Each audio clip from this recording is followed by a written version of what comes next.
What's going on everyone, and welcome back to another video. My name is Noman and today's analysis video is going to be about the game between Inter Milan and Juventus.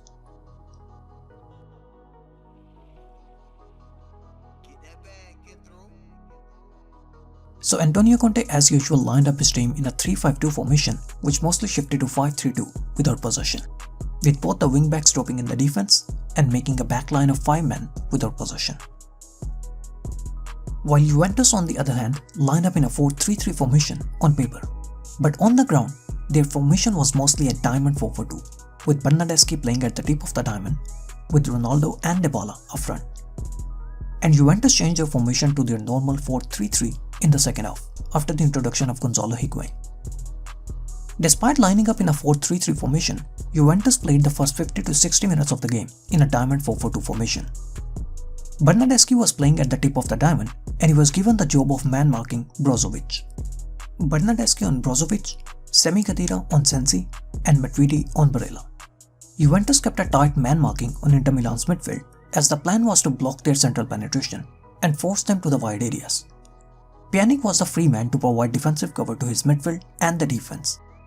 The midfield diamond of Juventus, with Bernardeschi at the tip of the diamond trying to cover Brozovic, Khedira was covering Sensi and Matuidi was trying to man-mark Barella, while Pjanic was the free man to provide defensive cover to his midfield and the defense. Once again, same diamond 4-4-2 formation with very similar markings. Dybala and Ronaldo are the two men up front. Pjanic was not marking anyone, but he had a very important role.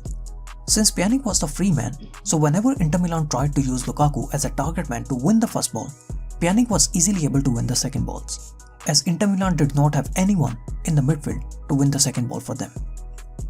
Through this tight man-marking in the midfield, Juventus tried to block Inter Milan's central passage and force them to the wide areas, or go long and use Lukaku as a target man. Since Inter Milan had the numbers advantage in the wide areas, so they often tried to use their wingbacks to build their play. But there was one issue with that approach. Whenever the wingbacks moved up, both Ronaldo and Dybala moved to the wide areas and they made runs in the wide channels. And Juventus had Mathias and Panucci, who are both very good at playing long passes. The wingback moved up, Inter lost possession, and Mathias immediately tries to play a long pass in the wide channel for Ronaldo, in that same space which was left open by the wingback. Ronaldo makes the run in the wide channel in the same space that was left open by the wingback. And by the way, Ronaldo wasn't offside. Ronaldo receives the ball, cuts in, takes a shot, and hits the woodwork. Since the midfielders were tightly man-marked and pushing the wingbacks up left Inter Milan exposed defensively on transitions, so Inter Milan often tried to use Lukaku as a target man. Maurizio Sarri wants his team to defend with a high defensive line, so Lukaku often tried to win the first ball and he tried to lay it off behind the high line in the path of Martinez. Long pass from the back to the target man Lukaku, who wins the aerial battle and lays it off in the path of Lautaro Martinez. Lukaku wins the first ball and lays it off in the path of Martinez. And with just two passes, Inter Milan are in the defensive third of Juventus. Again, long pass from the back, Lukaku wins the ball and lays it off in the path of Martinez.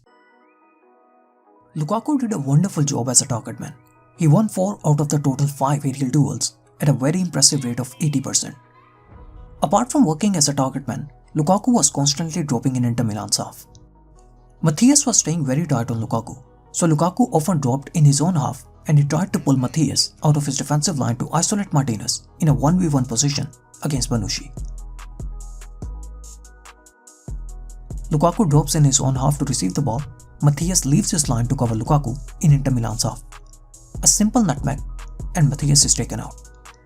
Mathias taken out and Inter Milan now have 3v3 to attack the back line of Juventus. Mathias once again leaves his line to follow Lukaku in Inter Milan's half. Another nutmeg and Mathias again easily taken out by Lukaku. Mathias once again taken out and Inter Milan once again have 2v2 in their favour.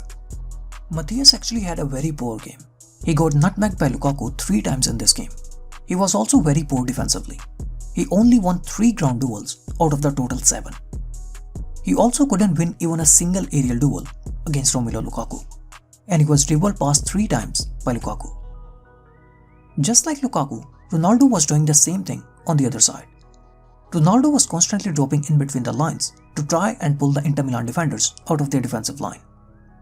Ronaldo drops deep, he pulls the centre-back out and plays the ball in the same space for Dybala. Ronaldo takes the centre-back out and Dybala is now free to run in the space as Juventus have 2v2 to attack the Inter Milan backline. Ronaldo once again drops deep, pulls the centre-back out of his defensive line and plays a one-touch pass to Higuain, who then plays a first-time pass in the same space for Ronaldo's run. Maurizio Sarri's famous one-touch passing at its best. Maurizio Sarri's diamond midfield definitely made things very difficult for Inter Milan. The diamond midfield not only blocked Inter Milan's central passage, but it also made it really difficult for them to play long passes, as they had no one nearby to win the second balls. Juventus are now still undefeated, while Antonio Conte's Inter Milan have finally suffered their first league defeat. Thank you so much guys for watching the video. I hope you guys enjoyed it. Please don't forget to like and subscribe.